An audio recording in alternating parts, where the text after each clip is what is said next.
पहले दिल्ली, फिर पुणे और आज लखनऊ। लखनऊ वाला प्रोटेस्ट कांग्रेस जनता पार्टी का था भी नहीं, लेकिन अभिजीत दीपके यहां नजर आ गए।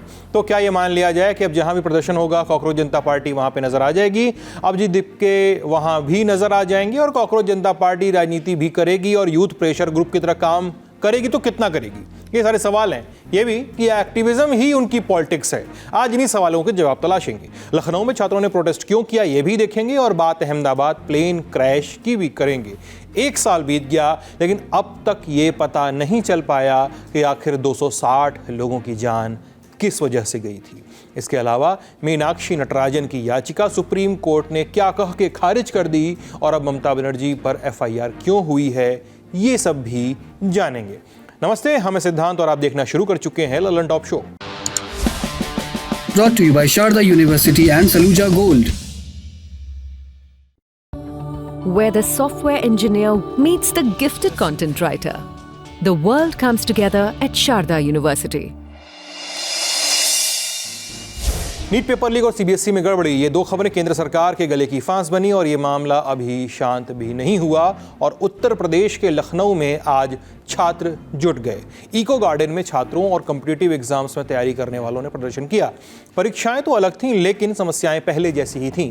मांग लखनऊ में भी पारदर्शिता की उठी, लेकिन इस प्रोटेस्ट को ज्यादा सुर्खियां मिली कांग्रेस जनता पार्टी वाले अभिजीत दीपके की वजह से। दिल्ली और पुणे के बाद ये तीसरा प्रोटेस्ट था जहां पे अभिजीत शामिल हुए। उन पर लौटेंगे, पहले जान लेते हैं कि छात्रों ने ये प्रदर्शन क्यों किया। आज कई सारी परीक्षाओं के छात्र लखनऊ में प्रदर्शन करने पहुंचे हुए थे। इसमें SI भर्ती, लेखपाल, SSC GD कांस्टेबल भर्ती, ये सारी परीक्षाएं शामिल हैं, लेकिन केंद्र में दो ही है, SI भर्ती और लेखपाल। हाल के महीनों में आयोजित हुई इन दोनों परीक्षाओं को लेकर छात्रों में नाराजगी है। प्रदर्शन कर रहे अभ्यर्थियों की 3 प्रमुख मांगे थी। पहली, 14 और 15 मार्च को आयोजित Uttar Pradesh police sub inspector SI भर्ती परीक्षा के स्कोर कार्ड जारी किए जाएं। इस परीक्षा का परिणाम 7 मई को घोषित किया जा चुका है, लेकिन अभ्यर्थियों का कहना है कि उन्हें अभी तक स्कोर कार्ड नहीं मिला है। दूसरी मांग 21 मई को हुई लेखपाल भर्ती परीक्षा को रद्द करने की है। प्रदर्शनकारियों का आरोप है कि परीक्षा प्रक्रिया में अनियमितताएं हुई हैं, इसलिए इसकी निष्पक्ष जांच करा के परीक्षा दोबारा कराई जानी चाहिए। तीसरी मांग, भर्ती परीक्षाओं में अधिक पारदर्शिता होनी चाहिए। अभ्यर्थियों का कहना है कि बार बार विवादों और कथित गड़बड़ियों के कारण युवाओं का समय और संसाधन दोनों बेकार होते हैं। पहली मांग स्टूडेंट की ये है कि जो लेखपाल में जो धांधली हो गई है, जो वीडियोज बाहर आए हैं, जो चीज़ें आ रही है, सरकार उसकी जांच करे, निष्पक्षता से जांच करे, जो भी उस पर दोषी उसका कार्रवाई करे और फिर से एग्ज़ाम कराए या जो भी आगे प्रोसेस हो वो करे, पहले जांच करे।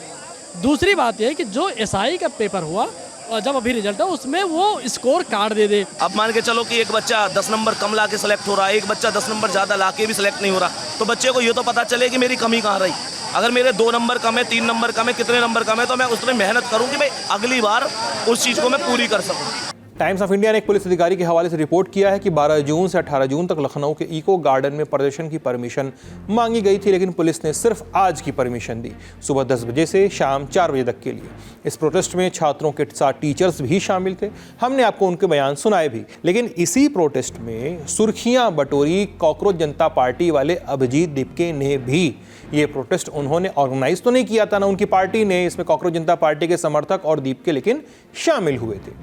इको गार्डन वाले प्रोटेस्ट में एक और बड़ी रोचक चीज़ देखने को मिली कि वहाँ पहुँचे बहुत सारे प्रदर्शनकारी ये कहते नज़र आए कि कांग्रेस जनता पार्टी के लोग आए हैं, उनका स्वागत तो है, लेकिन हमें डर है कि कहीं उनकी मौजूदगी से इस आंदोलन और उनकी मांगों, उन छात्रों की मांगों की दिशा न बदल जाए। ये हम CJP को हम सब यहाँ युवा सिर्फ स्टूडेंट अभी मानते हैं, हम सब कॉकरोच नहीं है यहाँ पे।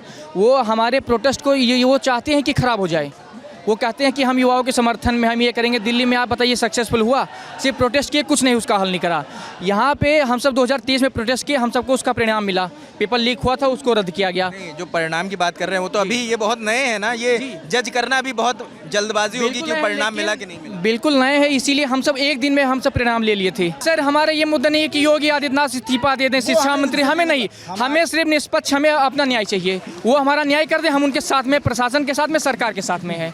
अब ये नहीं कि हम प्रोटेस्ट कर रहे हैं कि हमें आज़ादी दो, हमें मुख्यमंत्री और शिक्षा मंत्री इस्तीफा मांगने हम नहीं आए हैं, हम सिर्फ न्याय मांगने आए हैं। 6 जून को प्रोटेस्ट का एक बड़ा कॉल था लखनऊ के इको गार्डन में और तमाम छात्र संगठन यहाँ पर इकट्ठा हुए। ये कॉल दिया गया था मूलतः जो सरकारी एग्ज़ाम्स की तैयारी कराते हैं, SI लेखपाल भर्ती की तैयारी कराते हैं, मूलतः एग्जामपुर के जो टीचर हैं विवेक, उन्होंने इस हुजूम को जुटाने की कोशिश करी थी। इसमें लेफ्ट के संगठन भी बाद में शामिल हो गए और जो CJP का नाम आ रहा था कि अभिजीत दिपके ने अपनी तरफ से कॉल लिया और अनाउंस किया कि वो भी इस प्रोटेस्ट में शामिल होंगे। हालांकि पहले से उनका आना कोई तय नहीं था, वो प्लान में नहीं था। हालांकि पुणे के प्रोटेस्ट के बाद ये खबरें सामने आने लगी कि पुणे का प्रोटेस्ट करने के बाद अभिजीत दिपके लखनऊ के इको गार्डन छात्रों के समर्थन में पहुंचे और पहले ये था कि उन्हें परमिशन नहीं मिली थी, लेकिन कुछ वक्त बाद खबर ये आने लगी कि अभिजीत दिपके को यहाँ आने की परमिशन मिल गई। उसके बाद वो एक्स पर पोस्ट करते हैं कि वो किसी भी पल यहाँ पर आ सकते हैं और जब वो आते हैं तो बाकायदा पूरी पुलिस प्रोटेक्शन के साथ आते हैं, लोगों का हुजूम उनके साथ होता है, लेकिन वो ज़्यादा देर रुक नहीं पाते क्योंकि भीड़ इतनी ज़्यादा थी उस दौरान। हालांकि वो बार बार रिपीट कर रहे थे कि अब लोग सवाल करने से सरकार से नहीं डरते और ये आंदोलन जारी रहेगा और अगर जेल जाने की नौबत आएगी तो सबसे पहले मैं जेल जाऊंगा। यहाँ पर दो खेमे थे, एक जो अभिजीत को सपोर्ट कर रहे थे और दूसरे जो अभिजीत का विरोध कर रहे थे। उनका कहना था कि ये प्रदर्शन मूलतः छात्रों का प्रदर्शन है, छात्रों के संगठन यहाँ पर मौजूद है, हम इसे पॉलिटिसाइज नहीं करना चाहते, हम किसी तरह की राजनीतिक दखल यहाँ पर बर्दाश्त नहीं करेंगे। तो वो अभिजीत का विरोध कर रहे थे। हालांकि अभिजीत आए और तकरीबन 35-40 मिनट वो यहाँ पर रुके, उसके बाद वो यहाँ से चले गए हैं। तो ये पूरा लब्बो-लुआब रहा है और प्रोटेस्ट का अपडेट ये है कि आज कोई मुकम्मल मांगे पूरी नहीं हुई, कोई भी प्रशासन की ओर से मिलने नहीं आया उनसे। अब कल के लिए टीचर्स का कहना है कि वो कल के लिए फिर से मांग करेंगे, अगर उन्हें परमिशन मिल जाती है तो कल फिर से यहाँ पर प्रोटेस्ट होगा, छात्रों का हुजूम फिर आएगा और फिर देखते हैं कि किस ओर ये प्रोटेस्ट जाता है। 6 जून को अभिजीत दिपके भारत आए थे। उसी दिन दिल्ली के जंतर मंतर पर कॉकरोच जनता पार्टी ने पहली बार प्रदर्शन किया। प्रोटेस्ट की मुख्य मांग थी शिक्षा मंत्री धर्मेंद्र प्रधान का इस्तीफा। इस प्रदर्शन में सैकड़ों की संख्या में लोग शामिल हुए, उतने तो नहीं जितने CJP के इंस्टाग्राम फॉलोअर्स हैं, लेकिन इस प्रोटेस्ट में CJP के समर्थकों से इतर भी लोग शामिल हुए थे। उनका गुस्सा शिक्षा मंत्रालय की खामियों को लेकर था। पेपर लीक और परीक्षा में गड़बड़ी पर उनकी नाराजगी थी। वो बात अलग है कि जितने बजे तक दिल्ली पुलिस ने प्रदर्शन करने की अनुमति दी थी उससे पहले ही ये प्रोटेस्ट बंद हो गया था। अब कॉकरोच जनता पार्टी और अभिजीत दिपके वापस चले गए थे। अब कॉकरोच जनता पार्टी ने इसके बाद पुणे में प्रदर्शन किया। वहां भी I am कॉकरोच और धर्मेंद्र प्रधान इस्तीफा दो जैसे नारे लगे। अब आज तीसरा प्रदर्शन था जो CJP का तो नहीं था, लेकिन दिपके और CJP यहां पे शामिल हुए। अब तक के घटनाक्रम को देखें तो कॉकरोच जनता पार्टी को लेकर राजनीतिक पार्टियों की राय मिली जुली सी दिखती है। दिल्ली में प्रोटेस्ट वाले दिन कांग्रेस के नेता विरोध करते नजर आए। विरोध ना भी करें तो कांग्रेस का कहना है कि कॉकरोच जनता पार्टी को ज्यादा तवज्जो नहीं दी जानी चाहिए। हालांकि पहले की तरह शशि थरूर यहां भी पार्टी लाइन से अलग राय रखते नजर आए हैं। उन्होंने CJP की तारीफ की है। कॉकरोच जनता पार्टी का मुद्दा 8 जून को इंडिया गठबंधन की बैठक में भी उठा था। कुछ पार्टियों ने सवाल उठाया कि क्या CJP के लिए समर्थन इस बात का संकेत है कि लोगों का विपक्षी दलों से भरोसा उठ रहा है। लेकिन कुछ पार्टियों का यह भी कहना था कि CJP के साथ बातचीत होनी चाहिए। हालांकि कांग्रेस इसके समर्थन में नहीं है, यानी बातचीत, मंथन, विचार सब चल रहा है। बीजेपी भी अभी कॉकरोच जनता पार्टी को ज्यादा सीरियस लेने के मूड में नहीं है। इंडियन एक्सप्रेस ने अपनी एक रिपोर्ट में बताया है कैबिनेट मंत्री के हवाले से कि ये लोकतंत्र का हिस्सा है, लोकतंत्र में ऐसी चीजें होती रहती हैं। बीजेपी नेताओं का मानना नहीं था कि इसका मतलब ये है कि सरकार को प्रदर्शनकारियों के साथ बातचीत करनी चाहिए, पर आम आदमी पार्टी इसमें अपवाद नजर आती है। आपके बड़े नेता कॉकरोच जनता पार्टी का खुलकर समर्थन करते दिख रहे हैं। आप स्क्रीन पर राज्यसभा सांसद संजय सिंह की पोस्ट देख सकते हैं। CJP का विरोध करने पर वो कांग्रेस को घेरते नजर आए हैं और लिखा कि मैं कई दिनों से देख रहा हूं कि सारे कांग्रेसी CJP का विरोध कर रहे हैं। आखिर कांग्रेस पेपर लीक के मुद्दे पर बीजेपी सरकार का विरोध करने वाली CJP का विरोध क्यों कर रही है? सिर्फ संजय सिंह ही नहीं, अरविंद केजरीवाल खुद कॉकरोच जनता पार्टी के समर्थन में पोस्ट कर चुके हैं। कॉकरोच जनता पार्टी को लेकर अपडेट ये भी है कि पार्टी अगला प्रोटेस्ट पंजाब में करेगी। ये प्रोटेस्ट इसलिए भी महत्वपूर्ण है क्योंकि पंजाब में अगले कुछ महीनों में चुनाव भी होने हैं। लेकिन अब तक कॉकरोच जनता पार्टी का विजन साफ नहीं दिखाई दे रहा है। अभिजीत दिपके और CJP युवाओं के मुद्दे पे खुलकर बोल रहे हैं, परीक्षा और शिक्षा के मुद्दे पे प्रोटेस्ट कर रहे हैं, जिसे साफ शब्दों में एक्टिविज्म कहा जा सकता है। लेकिन राजनीतिक तौर पर आगे क्या करेंगे ये भी साफ नहीं है। सीधे कहें तो कॉकरोच जनता पार्टी का पॉलिटिक्स क्या है, उनकी पॉलिटिक्स क्या है पार्टनर, ये फिलहाल समझ में नहीं आता है। क्या कॉकरोच पार्टी से वही होगा जो दिलीप कुमार की एक फिल्म आई थी नया दौर, साथी हाथ बढ़ाना? क्या इस देश में एक नया दौर आएगा? क्या मिलेनियल जनरेशन जी या अल्फा जनरेशन, क्या ये सब वैसे ही करेंगे जैसा कि बांग्लादेश में हुआ था, जैसा नेपाल में हुआ था, लंका में हुआ था। तो मेरी ये समझ है, और जो मैंने इतिहास को देखा है करीब से, समाज के परिवर्तन को, तो मुझे ऐसा नहीं लगता है। मुझे ऐसा नहीं लगता है कि ऐसा कोई आमूल चूल परिवर्तन की तरफ, या ऐसा भी नहीं लग रहा है जो पैरेलल्स कहते हैं हम पॉलिटिकल साइंस में, सोशियोलॉजी में, अन्ना हजारे से, वो पैरेलल भी नहीं दिखता है। कारण इसका ये है कि हम आज जिस तरह से जी जनरेशन, मिलेनियल और अल्फा डिजिटल दुनिया में प्रवेश कर गया है, तो ये पूरी की पूरी चीज़ डिजिटल दुनिया के लिए है। अब देखना ये है कि जहाँ तक डिजिटल दुनिया की जो चेतना है, जो कॉन्शियसनेस है, और जो डिजिटल डेमोक्रेसी है, वो निश्चित रूप से एक गुणात्मक और एक कंस्ट्रक्टिव दिखाई दे रहा है कि डिजिटल डेमोक्रेसी का एक नया दौर दिख रहा है। और मैंने आगे कहीं किसी लेख में बंगाल के चुनाव पे चर्चा करते हुए कहा था कि जिस तरह से बीजेपी और सरकार एक ऐसे डोमिनेंस के दौर में प्रवेश कर गई है, जहां हमारे टीचर रजनी कोठारी कहते थे कि खुद ही कांग्रेस सिस्टम हो गई है, तो बीजेपी निश्चित रूप से एक सिस्टम पार्टी हो गई है, सिस्टमिक हो गई है। ऐसे दौर में जहां डोमिनेंस के ऐसे दौर में, और सबसे बड़ी दुनिया की पॉलिटिकल पार्टी हो गई है, उसमें डिजिटल डेमोक्रेसी आना और एक शुभ संकेत है भारतीय लोकतंत्र के लिए। लेकिन उस तरह से हम सोचा जाए तो ये मुझे लग रहा है कि भारतीय लोकतंत्र में और अन्य सभी पॉलिटिकल पार्टीज के लिए ये एक तरह से कहिए तो ट्विटर और इंस्टाग्राम डेमोक्रेसी, मुझे लगता है ये कि इंस्टाग्राम डेमोक्रेसी, आपके चैनल के माध्यम से मैं क्वाइन करना चाहता हूँ कि शायद हम इंस्टाग्राम डेमोक्रेसी की तरफ बढ़ रहे हैं। ये थी अब तक की कहानी। कॉकरोच जनता पार्टी आगे क्या करेगी, इस पर भी हम आप तक खबर लेकर आते रहेंगे। बढ़ते हैं दूसरी बड़ी खबर की ओर। भारत का सबसे भरोसेमंद Saluja gold TMT bars. Saluja gold TMT, अब सही पकड़े हो कॉन्ट्रैक्टर बाबू, मजबूती सब कुछ है। पिछले साल आज के ही दिन यानी 12 जून को हम दफ्तर में मीटिंग्स निपटाकर बुलेटिन की तैयारी कर रहे थे। मॉर्निंग शिफ्ट शाम वालों को काम का हैंडओवर भी नहीं दे पाए थे, तब तक टीवी स्क्रीन्स पे एक खबर फ्लैश हुई और हर कोई स्तब्ध था। अहमदाबाद में एयर इंडिया के विमान AI-171 को उड़ान भरे बमुश्किल आधा मिनट ही हुआ था और विमान क्रैश हो गया था। प्लेन में मौजूद 242 लोगों में से सिर्फ एक शख्स जीवित बच गया था। 241 की मौत हुई। विमान एक मेडिकल कॉलेज के हॉस्टल से टकराया। 19 और लोगों की मौत भी इस हादसे में हुई थी। 1 साल पूरा हो गया, अब तक ये नहीं पता चल पाया कि 260 लोगों की मौत की वजह आखिर थी क्या। प्लेन क्रैश क्यों हुआ? शुरुआती जांच रिपोर्ट आई थी, लेकिन उस पर खूब बवाल हुआ। जुलाई 2025 में aircraft accident investigation bureau AAIB की शुरुआती रिपोर्ट के मुताबिक अहमदाबाद से उड़ान भरने के कुछ सेकंड बाद ही विमान के दोनों इंजन बंद हो गए थे। क्यों बंद हो गए थे?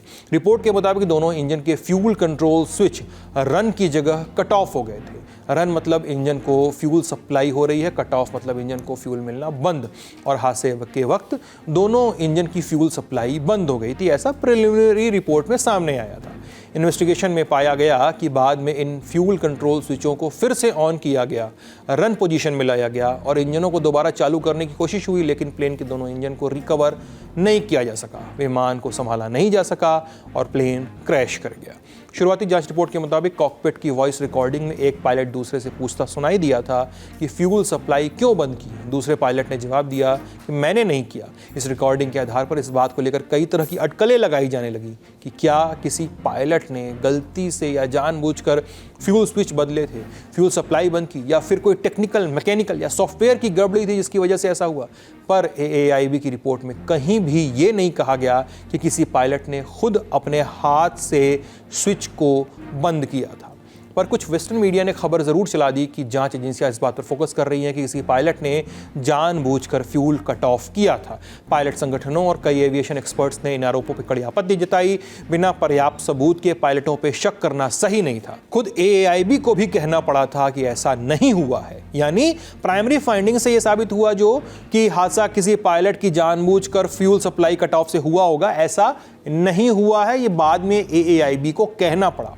Federation of Indian pilots FIP और कैप्टन सुमीत सभरवाल के पिता पुष्कर राज सभरवाल ने भी सुप्रीम कोर्ट में याचिका दायर की। इसमें उन्होंने एआईबी की जांच की निष्पक्षता पे सवाल उठाए और मांग की कि सरकार सिर्फ एआईबी की जांच पर निर्भर रहने के बजाय इस हादसे की न्यायिक जांच कराए। 7 नवंबर 2025 को सुप्रीम कोर्ट में सुनवाई के दौरान जस्टिस सूर्यकांत ने कैप्टन सुमीत सभरवाल के पिता से कहा कि ये बेहद दुर्भाग्यपूर्ण है कि ऐसा हादसा हुआ, लेकिन आपको ये बोझ अपने मन पर नहीं लेना चाहिए कि आपके बेटे को इसके लिए दोषी ठहराया जा रहा है। कोई भी आपके बेटे को किसी बात के लिए दोषी नहीं ठहरा सकता है। इस हादसे से बोइंग पर भी सवाल उठे थे, गंभीर सवाल। अमेरिका के एविएशन सेफ्टी एडवोकेसी ग्रुप ने इस जनवरी दावा किया था कि 12 जून को अहमदाबाद में दुर्घटनाग्रस्त हुआ विमान 11 साल सर्विस में था। इन 11 सालों में कई इंजीनियरिंग, मैन्युफैक्चरिंग, क्वालिटी और मेंटेनेंस संबंधी समस्याएं सामने आ चुकी थीं। संगठन का कहना था कि इन खामियों की वजह से विमान के इलेक्ट्रिकल सिस्टम में कई बार दिक्कतें आई थीं। अमेरिका की senate permanent sub committee on investigations (PSI) उसको भेजी गई एक विसल ब्लोअर रिपोर्ट में foundation for aviation safety (FAS) ने आरोप लगाए कि बोइंग 787 विमानों के बेड़े से जुड़े कई सेफ्टी कंसर्न्स, कई चिंताएं अब भी बनी हुई हैं। यह भी कहा कि हादसे की वजह विमान में मौजूद किसी छिपी हुई खामी, लेटेंट डिफेक्ट, उससे भी जुड़ी हो सकती है और ऐसी खामियां अब भी चिंता का विषय है। लेटेंट डिफेक्ट विमान के डिज़ाइन, मैन्युफैक्चरिंग या मेंटेनेंस से जुड़ी ऐसी छिपी हुई कमी होती है जो कई सालों तक सामने नहीं आती है, लेकिन इन डिफेक्ट से विमान तकनीकी रूप से ख़राब हो सकता है और प्लेन क्रैश तक की कंडीशन आ सकती है। लेकिन इन सारे सवालों के जवाब तब मिलेंगे जब जाँच रिपोर्ट सामने आएगी। साल बीत गया, विमान हादसे की वजह अभी तक साफ नहीं हो पाई है। मीडिया रिपोर्ट्स के मुताबिक जांच तय समय सीमा में पूरी नहीं हो पाई क्योंकि अभी भी विमान के GE एरोस्पेस इंजन और उससे जुड़े सिस्टम की जांच की जा रही है। न्यूज़ 18 की रिपोर्ट के मुताबिक अप्रैल में इंजनों का परीक्षण किया गया था। इसके बाद मई में अधिकारी इंजन मैनेजमेंट यूनिट की जांच के लिए फ्रांस गए। कुछ पुर्जों को और गहराई से जांचने के लिए US तक भेजा गया है। इंटरनेशनल एविएशन रूल्स के मुताबिक किसी विमान दुर्घटना की फाइनल जांच रिपोर्ट 1 साल के भीतर जारी की जानी चाहिए, पर अगर मामला ज़्यादा जटिल हो तो जांच पूरी होने में अधिक समय लग सकता है। पर जांच के बीच अहमदाबाद प्लेन क्रैश मृतकों के परिवारों का मुआवजा एक अलग विवाद बना हुआ है। मुआवजे का ये पूरा मुद्दा तब सामने आया जब गुजरात के पूर्व मुख्यमंत्री विजय रूपानी, उनकी बेटी राधिका रूपानी सामने आई। विजय रूपानी की भी अहमदाबाद प्लेन क्रैश में मौत हुई थी। उनकी बेटी ने टाटा सन्स के चेयरमैन N चंद्रशेखरन के सामने मुआवजे को लेकर चिंता जताई। राधिका रूपानी ने मुआवजे की प्रक्रिया के कुछ पहलुओं पर सवाल उठाए और सफाई मांगी। विवाद तब और बढ़ गया जब खबरें सामने आई कि एयर इंडिया की कंपनसेशन पॉलिसी की एक शर्त को लेकर कुछ परिवारों को आपत्ति है। मुआवजा स्वीकार करने के बाद भविष्य में एयर इंडिया या प्लेन बनाने वाली कंपनी के खिलाफ कानूनी कार्रवाई नहीं कर पाएंगे, ये क्लॉज है, ऐसा लोगों ने पॉलिसी देखकर बताया। राधिका रूपानी ने भी जल्दी मुआवजा स्वीकार करने पे सवाल उठाए थे। हालांकि एयर इंडिया ने किसी भी तरह का दबाव डालने से इनकार किया। एयरलाइन का कहना है कि मुआवजा स्वीकार करने की कोई समय सीमा तय नहीं है और परिवार चाहे तो फाइनल रिपोर्ट आने तक इंतजार कर सकते हैं। न्यूज़ एजेंसी ANI ने एयरलाइन से जुड़े सूत्रों के हवाले से रिपोर्ट किया था कि कुछ परिवारों ने अक्टूबर 2025 से ही स्वेच्छा से समझौता स्वीकार कर लिया था। बाकी परिवार फाइनल रिपोर्ट आने तक इंतजार कर सकते हैं। हम उम्मीद करते हैं कि अहमदाबाद प्लेन क्रैश की जांच रिपोर्ट जल्द सामने आए और ये साफ हो कि आखिर 260 लोगों की जान किस वजह से गई, क्योंकि बात सिर्फ 1 करोड़ के मुआवजे की नहीं है, लोगों के परिजनों के, लोगों के संगी साथियों, घर वालों की ज़िंदगी की है जो अब नहीं रही और अब वो एक अदद जवाब की तलाश में बैठे हुए हैं। बड़ी खबर में फ़िलहाल इतना ही। अब सुर्खियाँ। कांग्रेस और मीनाक्षी नटराजन आज सुप्रीम कोर्ट से खाली हाथ लौटे। राज्यसभा चुनाव में नॉमिनेशन कैंसिल होने के बाद मीनाक्षी सुप्रीम कोर्ट पहुंची थी, लेकिन अदालत ने मीनाक्षी की रिट पिटीशन को खारिज कर दिया। कोर्ट ने कहा कि इस केस में रिट याचिका नहीं सुनी जा सकती। अगर मीनाक्षी को आपत्ति है तो वो चुनाव याचिका दायर कर सकती हैं। नटराजन की तरफ से सीनियर वकील अभिषेक मनु सिंघवी ने कोर्ट में दलील दी। उन्होंने कहा कि जनप्रतिनिधित्व अधिनियम की धारा 33A के तहत उम्मीदवार को सिर्फ उन्हीं मामलों की जानकारी देनी होती है जिनमें कोर्ट आरोप तय कर चुका होता है। हर छोटे मोटे मामले की जानकारी देना जरूरी नहीं है।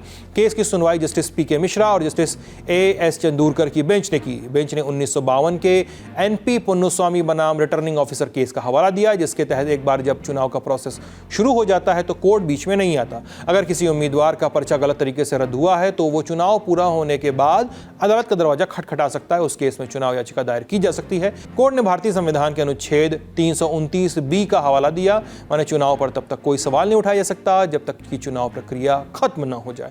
नॉमिनेशन का फैसला सही था या गलत, कोर्ट ने इस पर कोई टिप्पणी नहीं की। याचिका खारिज होने के बाद मीनाक्षी ने कहा कि पहले वोट चोरी होती थी, इस बार सीट चोरी हुई। मीनाक्षी को कांग्रेस ने मध्य प्रदेश से राज्यसभा कैंडिडेट बनाया था। 9 जून को स्क्रूटनी के दौरान रिटर्निंग ऑफिसर ने मीनाक्षी नटराजन का नॉमिनेशन कैंसिल कर दिया। वजह यह बताई गई कि उन्होंने अपने खिलाफ चल रहे एक मामले की जानकारी छिपाई है।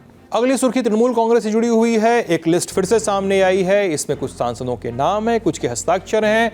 कहा जा रहा है उन्हीं बागी सांसदों के नाम इसमें हैं। 19 नाम दिखाए जा रहे हैं, सिग्नेचर भी है।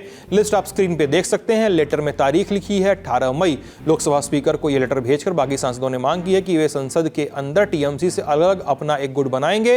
यह भी साफ किया कि वे ममता बनर्जी से अलग जरूर हो रहे हैं लेकिन बीजेपी के साथ नहीं जा रहे हैं। अब लोकसभा स्पीकर को यह तय करना है कि इस गुट को अलग मान्यता दी जा सकती है या नहीं। अब चलते चलते एक और अपडेट, ममता बनर्जी के खिलाफ एफआईआर लिखी गई है। यह एफआईआर 2026 विधानसभा चुनाव के दौरान दिए गए एक भाषण से जुड़ा है। ममता पर आरोप है कि उन्होंने भड़काऊ और सांप्रदायिक बयान दिए हैं और जांच के बाद चीजें साफ होंगी। ये क्लियर है कि टीएमसी और ममता बनर्जी दोनों के लिए ये पूरा समय चौतरफा मुश्किलों से भरा सा दिखाई दे रहा है। देखते हैं आगे क्या होगा। आगे जो भी होगा ललन टॉप आपको जरूर बताएगा। आज का ललन टॉप शो यहीं तक। अपना ख्याल रखिएगा, स्वस्थ रहिएगा। बहुत बहुत शुक्रिया। Good night.